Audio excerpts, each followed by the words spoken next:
오늘 요한계시록 1장 1절부터 3절 말씀을 읽었는데요. 제가 기도하는 중에 우리 남부교회 성도들과 함께 요한계시록을 같이 봐야 되겠다 이런 마음이 들었습니다. 왜냐하면 요한계시록에는 많은 유익이 있는데 특별히 몇 년 전에 우리가 요한계시록을 한번 다 살폈고 그때 미진한 부분이 있었습니다. 그리고 또 시대적으로 우리가 지금 당면하고 있는 이 시대적으로 요한계시록의 말씀에 비추어서 우리 자신들을 한번 바라보고 또 점검하는 것이 필요한 때가 아닌가 생각합니다. 특별히 요한계시록의 내용이 잠시 후에도 살펴보겠지만 마귀와 그리고 악한 영들과 거짓 선지자들, 이 악한 그룹들과 하나님의 성령, 또 하나님의 삼위일체 하나님과 또 교회가 이 악한 영들과 대적하고 또 영적 싸움을 싸우는 그런 것들이 이 내용의 중심이기 때문에, 그래서 그 영적 싸움 가운데 하나님께서 어떻게 하나님의 교회를 보호하시고 성도들을 인도하시는가가 분명하게 드러나기 때문에 우리는 이 요한계시록을 살펴보고 우리 자신을 이 말씀에 비춰보고 우리의 영적 좌표를 다시 한번 점검하는 것이 필요하다고 생각합니다. 오늘 1절 말씀은 예수 그리스도의 계시라라고 하는 말로 시작합니다. 예수 그리스도의 계시라. 우리 1절을 한번 읽어보겠습니다. 강단에 라이트를 켜주십시오. 1절 말씀에 예수 그리스도의 계시라라고 했는데 1절을 읽겠습니다. 시작. 예수 그리스도의 계시라, 이는 하나님이 그에게 주사 반드시 속히 일어날 일들을 그 종들에게 보이시려고 그의 천사를 그 종 요한에게 보내어 알게 하신 것이라. 아멘. 계시라는 말은 여러분 잘 아시다시피 감추인 것을 드러내다 라고 하는 기본적인 의미가 있습니다. 어떤 가리워졌던 것을 열어서 그 감추어졌던 것을 이렇게 보이는 것, 이것을 계시라고 합니다.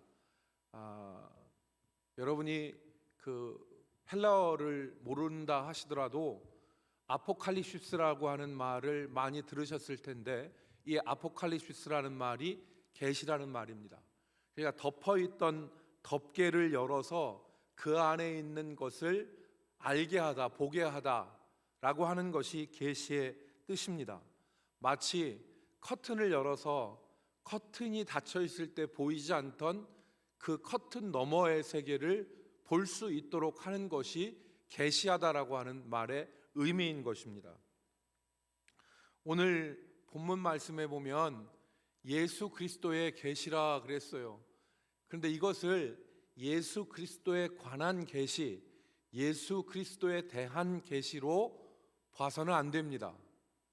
물론 그런 면도 있지만 여기에 있는 예수 그리스도의 계시란 예수 그리스도가 열어주시는 계시, 예수 그리스도가 보여주시는 계시, 그러니까 주체가 예수님이란 뜻이에요. 예수님께서 보여주시는 계시, 예수님이 열어주시는 계시라 그 뜻입니다. 1절 말씀을 다시 보시면 거기 그렇게 기록을 해 있죠. 그렇게 예수 그리스도의 계시라, 이는 하나님이 그에게 주사 그랬습니다. 여기서 그는 예수 그리스도를 말합니다. 아버지 하나님께서 아들 예수 그리스도에게 주셔서, 계시를 주셔서 반드시 속히 일어날 일들을 그 종들에게 보이시려고, 그러니까 계시의 최종적인 수납은 그 종들이에요. 오늘 성도를 가리키는 겁니다. 하나님이 예수 그리스도에게 주시고 예수 그리스도께서 그의 종들, 성도들에게 주시기 위해서인데, 그 중간에 누가 역할을 합니까? 천사들이 역할을 하는 거죠. 그래서 다시 한번 1절을 읽겠습니다. 예수 그리스도의 시작. 예수 그리스도의 계시라, 이는 하나님이 그에게 주사 반드시 속히 일어날 일들을 그 종들에게 보이시려고 그의 천사를 그 종 요한에게 보내어 알게 하신 것이라. 그러니까 예수 그리스도의 계시는 예수 그리스도가 주시는 계시다. 예수 그리스도가 주체가 되어서 우리에게 주시는 계시가 예수 그리스도의 계시라, 그런 뜻인 것입니다. 그러니까 첫 번째는 하나님의 계시고, 두 번째로 얘기한다면 예수 그리스도의 계시고, 세 번째는 요한이 받은 계시라, 이렇게 말할 수 있는 것입니다. 하나님의 계시, 예수 그리스도의 계시, 요한이 받은 계시, 이렇게 말할 수 있는 것입니다.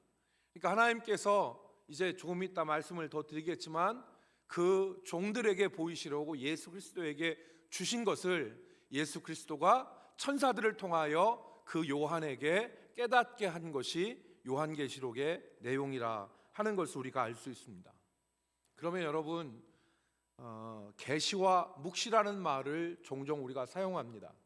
계시와 묵시라는 말을 사용하는데, 계시는 무엇이고 묵시는 무엇이냐, 이 둘은 어떻게 차이가 나느냐를 우리가 정리할 필요가 있을 것 같습니다. 계시는 제가 지금 조금 아까 말씀을 드렸습니다. 덮여 있던 것, 가려져 있던 것, 감추어져 있던 것을 드러내서 알게 하는 것이 계시라고 그랬어요. 근데 이 계시라고 하는 것은 하나님께서 자기 자신을 계시하지 아니하시면 우리는 하나님을 알 수 없습니다. 하나님에 대해서 어떤 사람들은 불가지론을 얘기하죠.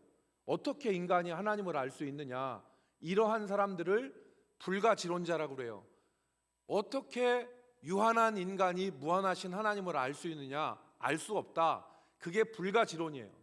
그런데 그 말이 맞는 것 같지만 그 말은 틀린 말입니다. 왜냐하면 하나님은 자기를 계시하시는 분이기 때문에, 하나님이 계시하시는 것에 따라서 우리는 하나님을 알 수 있는 것이죠. 그래서 우리는 하나님을 알 수 없지만, 유한한 인간은 하나님을 알 수 없지만 하나님이 계시하시는 바에 따라서 우리가 하나님을 알 수가 있는 것입니다. 그래서 하나님이 자기 자신을 우리에게 알리시는 것을 계시라 그렇게 얘기하는데, 그러면 묵시는 무엇이냐? 다시 한번 정리를 하면 하나님이 자기를 열어 보이시는 것, 그러니까 영어로 얘기하면 self revelation of the God라고 하는데, 하나님이 자기 자신을 밝히시는 거예요. 밝히시는 것을 계시라 그러는데, 묵시는 무엇이냐면, 묵시는 인류의 전 역사 가운데서 하나님이 자기를 드러내는 것을 계시라고 한다면, 묵시는 종말의 사건, 예수 그리스도의 재림과 심판과 그리고 부활과 새하늘과 새 땅에 관련된 종말 사건에 관한 계시를 뭐라고 한다? 묵시라고 한다. 그래서 계시가 넓은 의미이고, 묵시는 종말 사건에 대해서 하나님이 우리에게 자신을 밝히시는 것을 묵시라고 한다. 그렇기 때문에 우리보다 그 기독교 역사는 훨씬 더 길지만 나라의 인구의 1%가 안 된다고 하는 일본 사람들은 요한 계시록이라는 말을 쓰지 않습니다. 일본 사람들은 요한 묵시록이라는 말을 씁니다. 왜냐하면 이 요한 계시록에 나오는 내용이 예수 그리스도의 재림과 그리고 심판과 부활과 새하늘과 새 땅에 관한 종말에 관한 것에 대한 계시이기 때문에 이것을 묵시록이라고 부르는 것입니다. 그렇다고 해서 계시록이라는 말이 틀린 말은 아닙니다. 하나님께서 자신을 보여주시는, 그 인류 역사 가운데 하나님께서 자신을 보여주시는 것이 계시라는 말이기 때문에 요한 계시록이라는 말도 틀린 말이 아닙니다. 그래서 많은 사람들이 묵시록, 계시록 이런 말을 많이 사용하는데, 그 차이점은 계시는 하나님이 자기를 열어서 보여주시는 것이지만, 묵시는 종말 사건에 대한 하나님의 계시가 바로 무엇이다? 묵시다. 우리가 그렇게 기억하면 좋겠습니다. 두 번째, 이 계시록의 저자는 누구이냐? 다른 묵시 문학에는 저자가 잘 나타나지 않습니다. 그러나 요한계시록은 저자가 분명히 나타납니다. 여러분, 오늘 1장 1절에도 보면 예수 그리스도의 계시라 하고 그 종 요한에게라는 말이 나오죠. 그리고 1장 4절 말씀에도 보면 요한은 그랬어요. 그래서 1장 4절에도 저자의 이름이 나오고 1장 9절 말씀에 보면 분명하게 나옵니다. 나 요한은 너희 형제요 예수의 환난과 나라와 참음에 동참하는 자라. 하나님의 말씀과 예수를 증언하였으므로 말미암아 밤모라 하는 섬에 있었더니, 그래서 나가 누구라고 하는 거예요? 요한이라는 거예요. 내가 요한이라는 걸 드러냅니다. 그리고 22장 저 맨 끝장에 가면 22장 8절로 9절 말씀을 우리 한번 읽어보겠습니다. 22장 8절로 9절 이것들을 보고 시작. 이것들을 보고 들은 자는 나 요한이니 내가 듣고 볼 때에 이 일을 내게 보이던 천사의 발 앞에 경배하려고 엎드렸더니 그가 내게 말하기를 나는 너와 내 형제와 선지자들과 또 이 두루마리의 말을 지키는 자들과 함께 된 종이니 그리하지 말고 하나님께 경배하라. 아멘. 22장 이 요한계시록이 끝나는 장인데 여기서 모든 계시를 본 요한이 지금 천사 앞에 엎드려서 경배하려고 했더니 그 천사가 뭐라고 했습니까? 나에게 경배하지 말아라. 나도 너희와 함께 형제된 자고 나도 하나님의 종이니 내게 절하지 말고 오직 하나님께만 절하라 라고 말한 것 아닙니까? 그런데 22장 8절에 이것들을 보고 들은 자는 나 요한이니 라고 자기 자신이 요한임을 밝힙니다. 이걸 내적 증거라고 그러죠. 그러니까 요한계시록의 내적 증거로서 요한계시록에서 저자가 누구냐? 바로 사도 요한이라는 걸 알 수 있습니다. 요한. 이 요한이 누구냐? 예수님의 사랑받는 제자, 요한복음의 저자, 요한 1, 2, 3, 4의 저자. 그래서 이걸 요한문학이라고 우리가 얘기하는데 그 요한이 이 요한계시록을 기록하였다고 초대교회부터 이렇게 우리에게 전해지고 있습니다. 초대교회 전승에 따르면 AD 81년부터 96년까지 로마의 황제였던 도미티안이란 황제가 있습니다. 도미티아누스라고도 하는데 이 도미티안 황제가 반로마 정부 인사들을 에게해 가운데 있는 돌섬인 반모라고 하는 섬에 유배시킨 기록이 나옵니다. 그 반모라고 하는 섬에 유배시켰을 때 오늘 1장 9절에 보니까 나도 하나님의 말씀과 예수에 대한 증언으로 반모라고 하는 섬에 있다고 요한이 1장 9절에 기록을 하죠. 그래서 이때가 95년, 96년 정도 된다고 우리가 산정할 수 있습니다. 그래서 그 섬에서 광산 노동 일을 시켰다고 그러는데 정치적인 이유에서 받게 된 거죠. 근데 왜 사도 요한이 반모섬에 유배됐느냐? 도미티안 황제 때는 황제 숭배를 했어요. 황제를 신으로 경배하게 했던 것입니다. 그렇기 때문에 기독교인들이, 특히 사도들이 우리는 황제를 신으로 숭배할 수 없다고 거부했기 때문에 박해를 받은 것입니다. 여러분 잘 아시는 로마의 황제 네로가 64년에 AD 64년에 로마에 대형 화재가 일어났지 않습니까? 그래서 그때 그 대형 화재의 주범으로 누구를 모함했냐면 기독교인들을 모함했어요.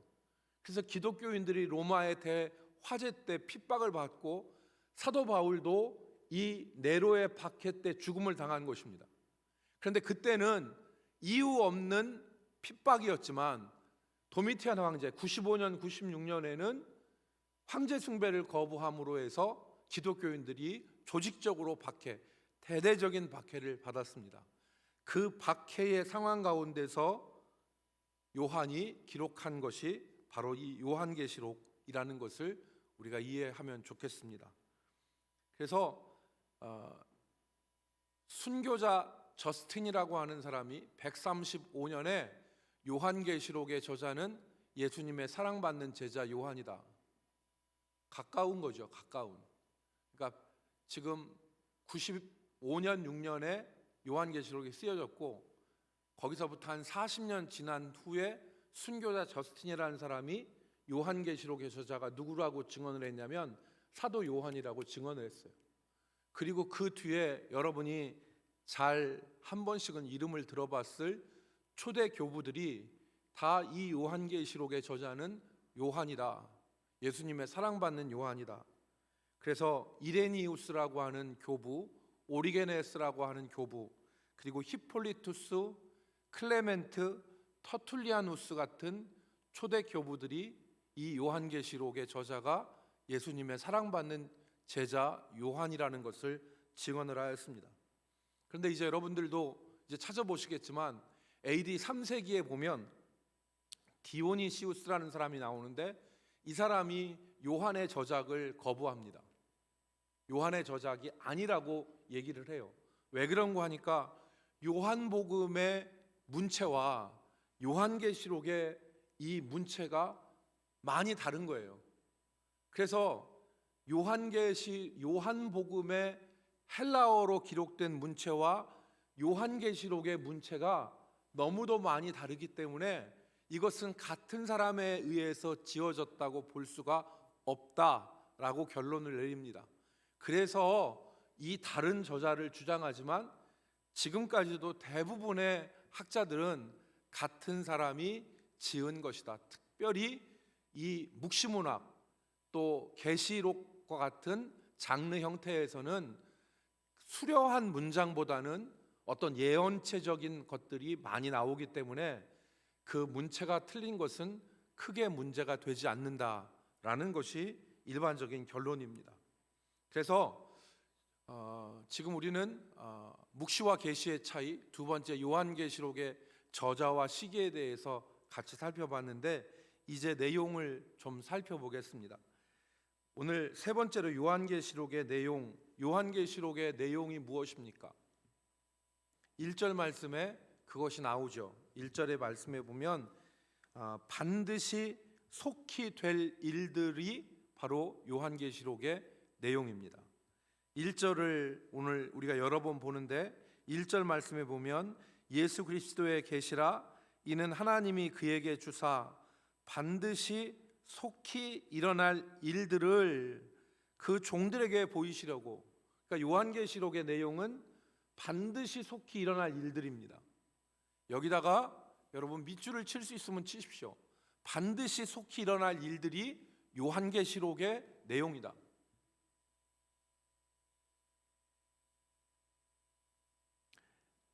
여러분 뒤로 넘겨서 요한계시록 22장 6절로 7절로 가봅시다. 요한계시록 22장 6절로 7절.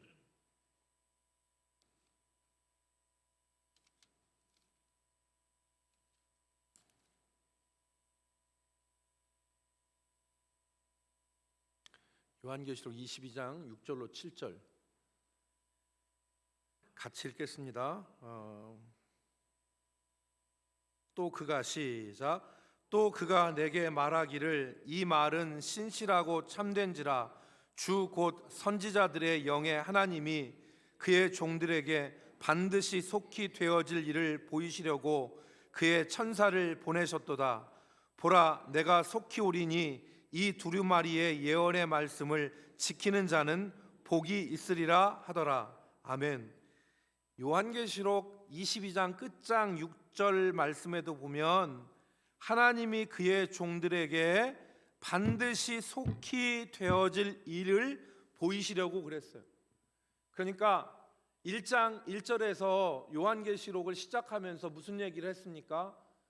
앞으로 반드시 속히 될 일에 대해서 얘기하는 거다 이렇게 얘기하고 계시를 다 기록한 다음에 22장 마지막 절에 가서 마지막 장에 가서 뭐라고 했습니까?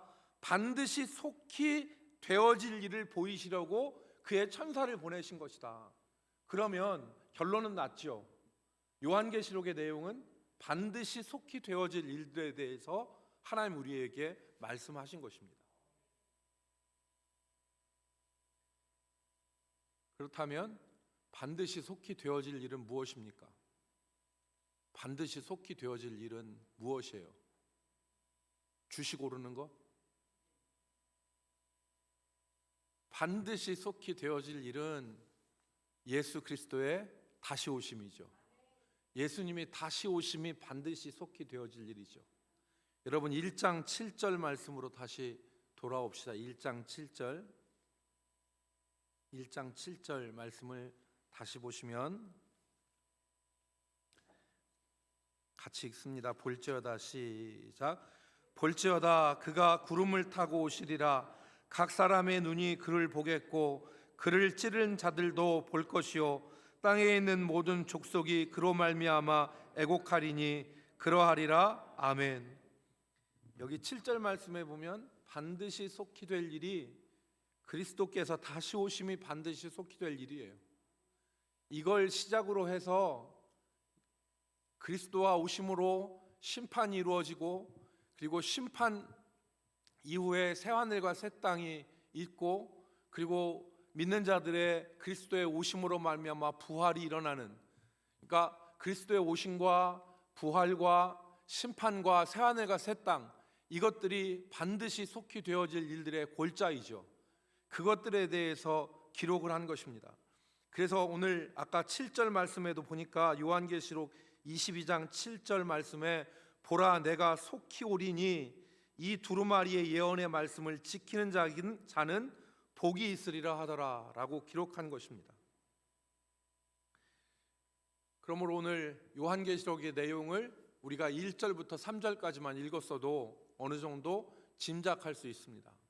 그러니까 그리스도의 다시 오심, 그리스도의 재림과 재림으로 말미암아서 모든 잠자는 자들이 다시 일어나는 부활, 그리고 하나님의 보좌 앞에 심판, 그리고 하나님의 영원한 새하늘과 새 땅, 영원한 하나님의 나라, 이것이 골자인데 그 중간에 무슨 일들이 기록되어 있습니까? 아까 말씀드린 것처럼 주님이 오시기까지, 그때까지 이 땅에서 마귀와 악한 영들과 거짓 선지자들이 하나님의 백성들을 넘어뜨리고 유혹하고 시험하여 죄악 가운데서 살도록 하는 그 영적인 전투가 있는데, 그 전투 가운데서 하나님이 자기 백성들을 지키시고 보호하시고 인도하시는 것, 그것들을 이 요한계시록이 담고 있는 것입니다.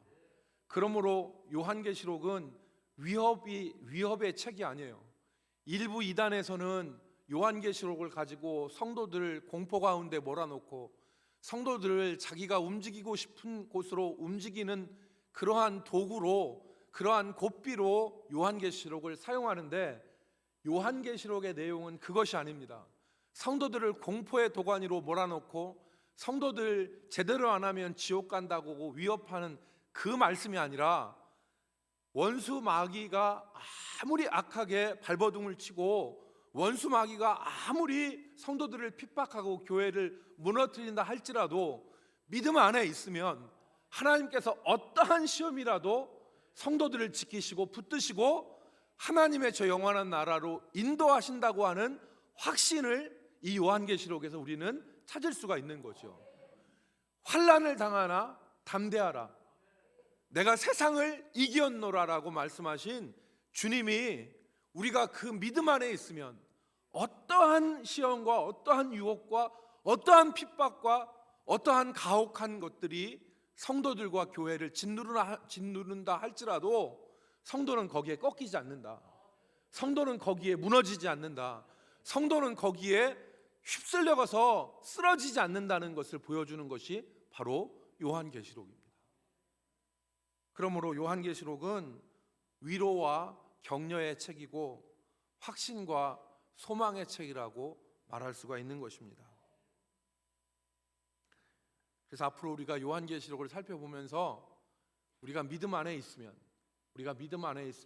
어떠한 시험과 어떠한 유혹과 어떠한 핍박과 어떠한 고난 가운데 우리가 내 동댕이 쳐진다 하더라도 하나님께서 그 강한 손으로 우리를 붙드셔서 저 음녀, 저 용, 저 마귀, 저 짐승들의 그 세력 가운데서 우리를 지키실 것을 우리가 확인할 수 있는 것입니다.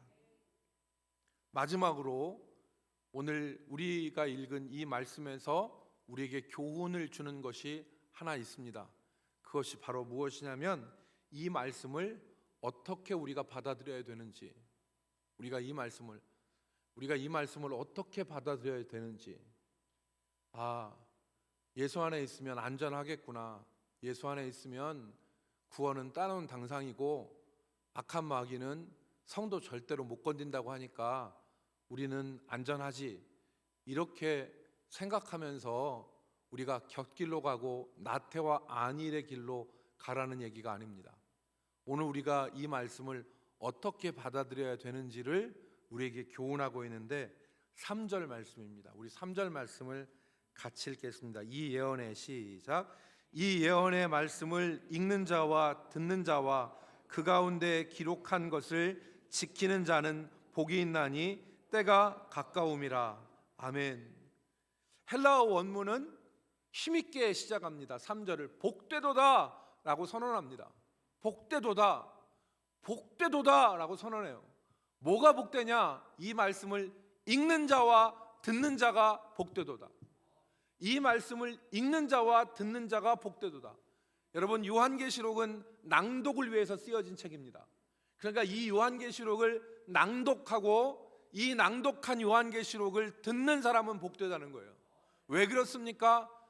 장차 속히 반드시 일어날 일들에 대해서 우리에게 교훈하고 있기 때문에 그래요. 무지한 것보다 답답한 것이 없습니다. 무엇을 모르는 것보다 답답한 것이 없죠. 여러분, 만약에 내일 여러분, 일주일 후에 여러분 석유값이 3배 뛴다고 해보십시오. 여러분 어떻게 하시겠어요? 그렇죠. 어떻게 가서 주유소 가서 얼른 사야지. 여러분, 그런데 그 소리 전혀 모르는 사람은 어떡합니까? 그냥 있지, 가만히. 이 예언의 말씀을 읽는 자와 듣는 자가 복된 것은 바로 뭐냐면 어떻게 살아야 될 것인가를 깨달아 알 수 있기 때문에 그런 거예요. 그래서 읽는 자와 듣는 자가 복이 있다, 이렇게 선언을 하는 것입니다. 마지막 때 어떤 일이 있고 어떤 시험이 있고 어떻게 살아야 되고 어떻게 유혹을 이겨야 되고 어떻게 믿음을 지켜야 되는지를 읽고 듣는 자가 복되다는 거예요. 그냥 내가 잘 믿고 있지, 이렇게 신앙생활하면 나중에 천국 가겠지, 이렇게 생각하고서 안일하게 대처하면서 신앙생활하는 게 아니라 어떻게 믿어야 바른 믿음이고 어떻게 믿어야 구원받고 어떻게 믿어야지 음녀 바벨론의 이 시험에서 우리가 빠지지 않고 살아가는지를 아는 사람이 복되다는 것입니다. 읽어야 된다는 거예요.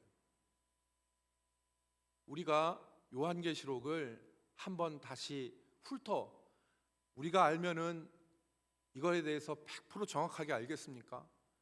부족하지만 그래도 훑어나갈 때 이런 것이구나, 감이라도 잡고 방향이라도 찾을 수 있다면 우리는 행복한 사람이에요. 유익한 것이죠. 그래서 오늘 우리가 읽는 자와 듣는 자가 복이 있다는 것이고, 두 번째로 여기 있는 말씀에 보니까 그 가운데 기록한 것을 지키는 자는 복이 있나니 때가 가까우니라 그랬습니다. 기록된 것을 지키는 자가 복이 있다. 야고보서 1장 22절 말씀에 너희는 말씀을 행하는 자가 되고 듣기만 하여 자신을 속이는 자가 되지 말라 그랬습니다. 요한 3서 11절 말씀을 같이 읽겠습니다. 요한 3서 11절. 사랑하는 자여, 시작. 사랑하는 자여, 악한 것을 본받지 말고 선한 것을 본받으라. 선을 행하는 자는 하나님께 속하고 악을 행하는 자는 하나님을 배웁지 못하였느니라. 아멘. 여기 2번 반복되어지는 말은 행하는 자라는 뜻입니다. 선을 행하는 자는 하나님께 속하고 악을 행하는 자는 하나님의 얼굴을 뵙지 못한다 그랬습니다. 오늘 우리가 듣기만 하는 자가 되지 말자는 거죠. 작은 말씀 한 말씀이지만 그 말씀을 듣고 지키는 자가 복된 자입니다. 여러분, 베드로가 게네사렛 호숫가에서 주님의 말씀을 들었습니다. 어느 아침에 사람들이 게네사렛 호숫가에 정말 구름대처럼 쫙 모여 있었는데 예수님께서 베드로에게 야, 네 배 좀 빌리자. 그래서 예수님이 베드로의 배에 오르셨어요. 베드로의 배를 강단 삼으셔서 여러분이 앉아 있는 자리가 해변이라고 생각하고 예수님의 지금 강단 베드로의 배는 바다 위에 띄어 있었어요. 뭐라고 말씀하셨는지 모르지만 베드로가 예수님의 말씀을 감명 있게 들었습니다. 다 말씀이 끝난 다음에 예수님이 뭐라고 하셨습니까? 베드로에게 깊은 데로 가서 그물을 내려라. 그랬더니 베드로가 한 말이 무엇입니까? 내가 밤이 맞도록 수고하였지만 잡은 것이 없지만은 말씀에 의지하여 그물을 내리리이다 라고 깊은 곳에 가서 그물을 내렸어요. 여러분, 밤새도록 어부가 고기를 잡으려고 그물을 냈는데 아침에 그물 깊다가 네 배 좀 띄워라고 해서 배 띄웠는데 그 배 위에서 예수님이 말씀하시고 그걸 들은 베드로가 말씀에 의지하여 그물을 내리겠다고 가서 그물을 내렸더니 그물이 찢어지도록 고기를 잡았습니다. 베드로는 이 경험을 통해서 나는 죄인으로서이다 고백하고 그리고 주님을 배와 그물을 버리고 주님을 따르는 그러한 복을 누리게 됐지 않았습니까? 오늘 우리가 이 말씀을 신중하게 생각하는 것은 때가 가깝기 때문에 그렇습니다. 때가 가깝기 때문에. 여러분, 우리에게 남은 날이 얼마인지는 우리가 정확하게 알지 못합니다. 여러분 기르는 개도 개 평균 수명이 12살에서 15살이라잖아요. 12살에서 15살이라고 합니다. 개가 더 장수하는 개도 있는데 보통 12살에서 15살이 평균 수명인데 어떤 개들은 4살 때 갑자기 죽습니다. 4살 때 갑자기 죽어버리면 그 정부 쳐서 키우던 사람은 황망하기 그지가 없어요. 모든 개라고 해서 수명이 다 12년, 15년 보장받는 게 아니에요. 사람도 마찬가지 아니에요. 사람도 우리의 연수가 70이고 강건하면 80이라고 하는데 모든 사람이 70과 80을 보장받는 건 아니잖아요. 오늘 우리가 읽은 말씀에 보면 반드시 속히 될 일, 그 일들, 그 가운데 기록한 것을 지키는데 그 뒤에 뭐라고 했습니까? 때가 가까우니라. 종말적 때도 가깝지만 개인적 종말이 가까울 수도 있습니다. 그러므로 우리에게 시간이 영원히 남아있다고 생각하지 말고 때가 가까우니라는 말씀이 나에게도 적용될 수 있다는 것을 기억하여서 하나님께서 우리에게 말씀을 듣고 읽을 때 감동 주신 것들을 우리가 지켜 행함으로 하나님이 우리에게 주시는 기회와 그리고 감동을 놓치지 않는 저와 여러분이 되기를 주의 이름으로 축복합니다. 그래서 우리가 요한계시록의 말씀을 읽어가면서 우리 자신들을 살펴보고 하나님이 원하시는 모습으로 방향 전환하고 고쳐가고 새로워지는 귀한 역사가 있기를 주의 이름으로 축복합니다. 기도하겠습니다. 감사 예물 황도순 집사님 천국 소망 이루게 하심을 감사합니다. 고 황도순 집사님 따님 임경희, 임영희 집사님 두 분이 들으셨습니다. 기도하겠습니다. 하나님, 우리 아버지, 이 땅에서의 우리의 삶이 언제까지인지 우리는 정확하게 계산하지 못합니다. 하나님이 수완을 정하셨고 그 경계를 넘을 수 없도록 정하셨는데 하나님, 우리가 우리날 계수할 수 있는 지혜를 허락하여 주셔서 생명 있는 동안, 호흡 있는 동안, 움직일 수 있는 기력이 있는 동안, 내 뜻대로 무엇을 할 수 있는 동안 하나님께서 내게 감동 감아 주신 것 놓치지 않고 아멘하여 순종하여 그 가운데 기록된 것을 지켜 행하는 복된 자들 되게 하여 주시옵소서. 우리 교회를 붙들어 주시고 이 말세 지말에 믿음을 지키는 정결한 신부로서 우리 교회가 살아가게 하여 주시옵시며, 하나님 사랑하며 형제와 자매를 사랑하며 넘어진 자 손붙잡아 일으켜 세우고 곤고한 자 도와줄 수 있는 하나님의 백성들 자녀들로 살게 하여 주옵소서. 예수 그리스도의 이름으로 기도 올리옵나이다.